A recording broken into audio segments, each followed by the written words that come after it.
এবারই মনে হয়েছে যে মুখটা তাদের, গলাটা তাদের নয়, গলাটা অন্য লোকের।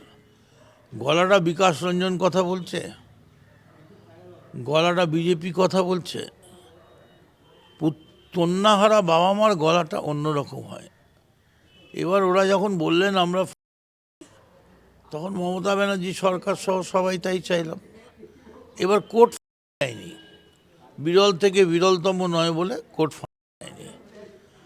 এখন ওনারা বলছেন মমতা বন্দ্যোপাধ্যায় মেয়ের বাবা মার কথা শুনে, সেই আর্জি শুনে তিনি জন্য রাজ্য সরকারের পক্ষ থেকে করেছেন, অ্যাপিল করেছেন। এখন তারা বলছেন যে এত তাড়াহুড়ো করে মমতা বন্দ্যোপাধ্যায় চাইছেন কেন? তাহলে কি উনি সমস্ত সাক্ষ্য প্রমাণ লোড করতে চাইছেন, মানে লোপাট করতে চাইছেন? তো আপনারাই বলেছিলেন।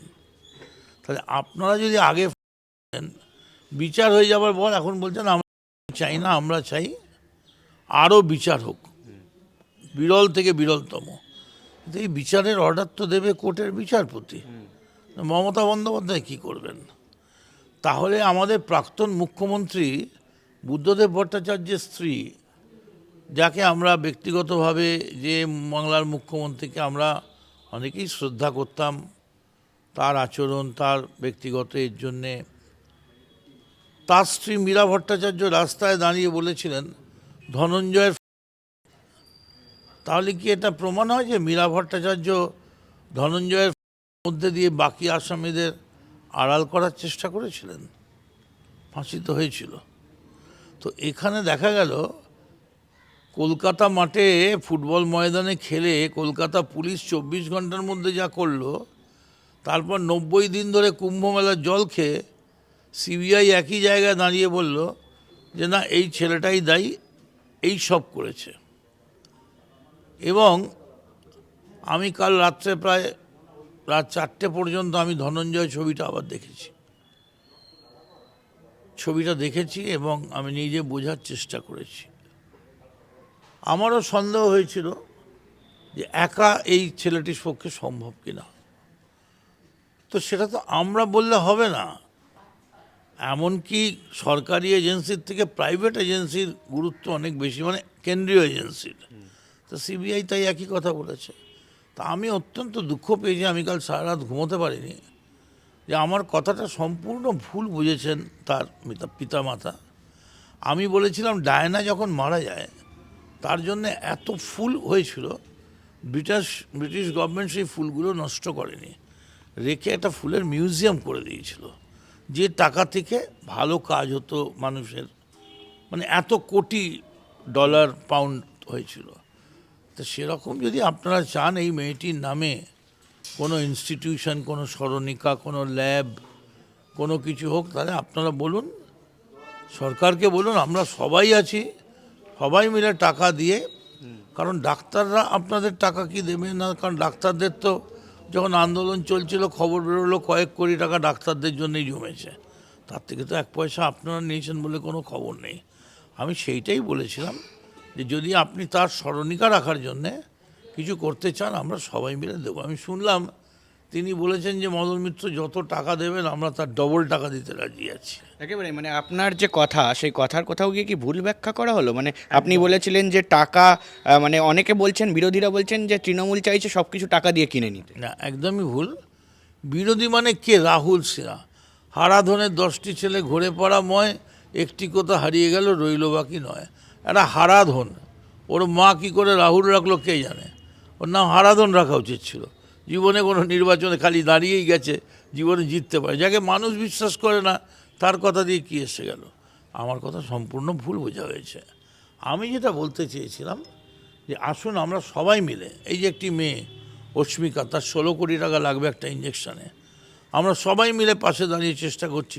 16 কোটি তো কম নয়, কিন্তু সেই 16 কোটির মধ্যে 6-7 কোটি টাকা উঠে গেছে বলে আমার ধারণা। 140 কোটির দেশ, 1 টাকা করে দিলে 140 কোটি টাকা হয়।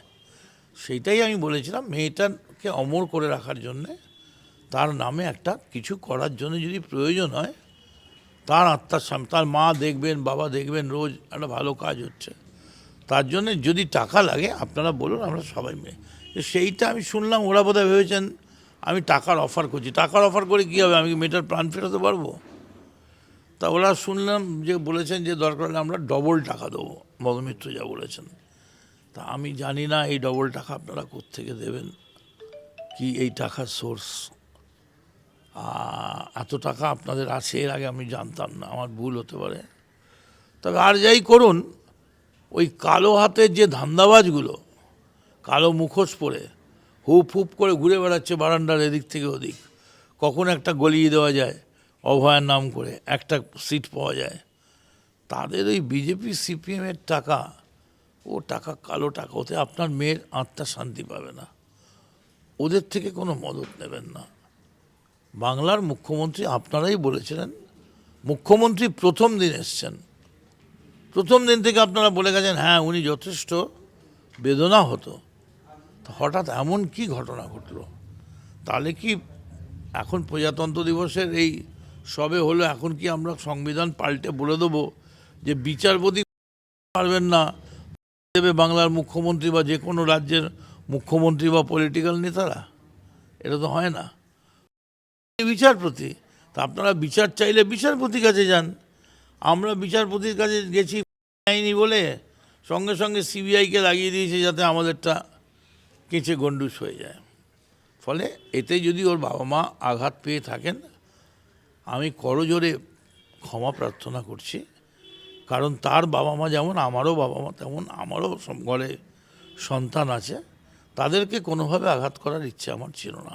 কিন্তু আমি এখনও বলছি যে আপনার চেহারার গলা দিয়ে যদি বিকাশ রঞ্জনের আওয়াজ বেরোয়, তাহলে নিঃসন্দেহে জীবনের শেষ মুহূর্ত পর্যন্ত বুকের রক্ত দিয়ে আমি কিন্তু আপনাদের এই নতুন চক্রান্তের যে জাল, একটা বাঘ গর্তে পড়ে গিয়েছিল, তেমনি আপনারা একটা কালো জালের কাছে আত্মসমর্পণ করছেন, সেটা করবেন না। মূলত পুলিশের ওপরে ভরসা রাখা হয়নি প্রথম যে আন্দোলন হয়, ডাক্তাররা ভরসা রাখেননি, তারপরে সিবিআইকে দেওয়া হলো এবং ঠিক তারপর নির্যাতিতার পরিবার থেকে বলা হলো যে তারা মূলত যেদিনকে শেষ বিচার হয় সেদিন ফাঁসির দাবি করেছিলেন, কিন্তু ঠিক তারপর এখন বলছেন চান না। তাহলে কি সিবিআইও পারলো না এই কেসটাকে ঠিকভাবে প্লেস করতে কোর্টে? একটা যদি আপনি এটা বলেন তাই, আরেকটা হচ্ছে তাহলে কি বিচার ব্যবস্থার কাছে আমি সকালে একরকম বিকেলে একরকম বলে আমি বিচার ব্যবস্থাকে মানসিকভাবে বিভ্রান্ত করে দিলাম না? একটা বিচারকরা বসেছিলেন যে আমরা দেবো এরকম একটা কিছু বিরল থেকে বিরলতম, হঠাৎ গিয়ে শুনলেন মেয়ের বাবা মা বলছেন হঠাৎ কি আসামি কি চাইছে, মাফ করবেন, প্রতিবাদী মানে ক্লেমেন্ট